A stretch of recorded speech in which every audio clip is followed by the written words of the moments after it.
Boa noite, pessoal. Então, hoje é a nossa segunda aula sobre banhos galvânicos. Vamos falar sobre 3 banhos bem comuns e bem importantes na indústria de eletrodeposição, na galvanoplastia, com técnicas já muito consolidadas há muito tempo, tá?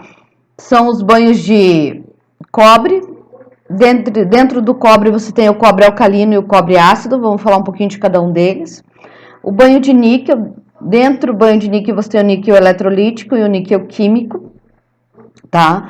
E o cromo duro, que se subdivide em cromo duro e cromo eletrolítico ou cromo decorativo também. Ambos os cromos são eletrolíticos, eles têm características eletrolíticas, mas a diferença entre o banho de cromo duro e cromo decorativo é o aspecto e a camada. Então depois a gente conversa também sobre isso. Por que eu vou começar pelo banho de cobre? Porque o banho de cobre ele funciona como fundo para os outros 2 banhos muitas vezes. Então vamos entender primeiro o banho de cobre, suas particularidades e depois nós apreciamos os demais. Tá, começando com o cobre alcalino. O cobre alcalino é um banho muito antigo também. Acho que até mais que o do níquel. E o que acontece? Esse banho de cobre alcalino, até muito tempo ele era só a base de cianeto, mas faz uns 15, 20 anos no máximo que veio para o Brasil as técnicas de cobre isento de cianeto. Por quê?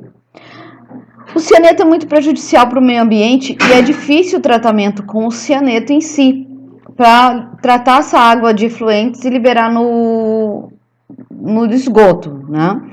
Então era um custo maior, gerava um perigo muito grande, contaminação por gás cianeto mata.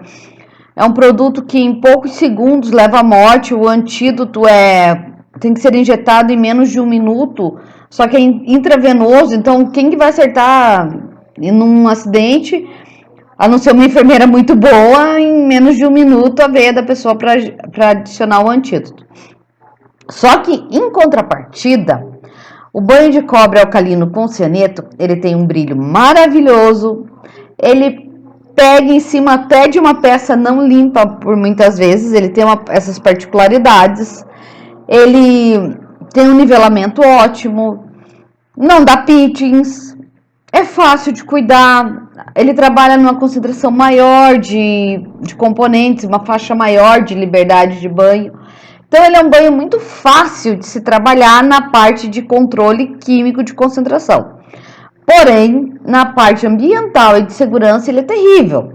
Não tenho comparação. Mas há uns 15, 20 anos atrás, como eu comentei, surgiu os banhos de cobre alcalino isento de cianeto, onde eles usam alguns outros aditivos agregados e eles conseguem ter uma eletrodeposição muito boa também, tá? Só que eles são mais sensíveis à contaminação, precisa de um controle mais rígido de faixa de funcionamento, coisas do gênero, tá? O banho de cobre alcalino, tanto com cianeto sem, ele é usado para dar um nivelamento na peça antes de um depósito de níquel químico ou níquel eletrolítico. Por quê? O níquel, ele tem a característica dele revelar imperfeições da peça. Então, você precisa usar esse cobre para que você minimize as imperfeições que a tua peça possa ter, ok? Então, ele é muito utilizado. Já o cobre ácido, ele no lugar dos alcalinos, como o soda, potassa e o cianeto, como eletrólito do banho, ele usa ácido sulfúrico, ácido bórico e cloreto de cobre, sulfato de cobre também. É uma mistura bem grande desses produtos, tá? O que acontece? Dentro do mercado, ali no material teórico, eu coloquei uma formulação mais simples, tá? Mas existe várias formulações, várias particularidades. Substitui o bórico por ácido oxálico. Substitui o clorídrico só por sulfúrico. Enfim, tem várias formulações. Essa é uma formulação básica que serve perfeitamente para tocar um banho de cobre ácido. O que o cobre ácido tem que o alcalino não tem? Ele aguenta um pouco mais a oxidação, porque o cobre alcalino ele é muito oxidável ao meio ambiente. E também ele tem um brilho mais bonito, ele é uma peça muito mais bonita. Ele lembra aqueles utensílios de cobre no qual você dá polimento, bombril mesmo, esponja de aço, né? Você passa nele e ele fica aquelas panelas bonitas, aqueles pratos bonitos. O banho de cobre tem essa característica de alto brilho, tá? Também é dado como fundo e ele, como cobre alcalino, ele pode ser dado para contatos elétricos, para favorecer um contato elétrico, uma solda, alguma coisa do tipo, tá? É um banho de baixo custo, de fácil operação. A parte mais cara nele são os anodos de cobre. Questão de equipamentos, os mesmos que a gente mencionou no banho de zinco ali como equipamentos de galvanoplastias, são usados no banho de cobre. Níquel. O níquel, que é algo que diferencia mais um banho do outro. Por quê? O níquel, ele possui o níquel químico e o níquel eletrolítico. O níquel eletrolítico é um níquel que ele faz um banho normal, ele é a base de sulfato de níquel, ácido bórico, cloreto de níquel, anodo de níquel, e o pH dele é ácido. E alguns abrilhantadores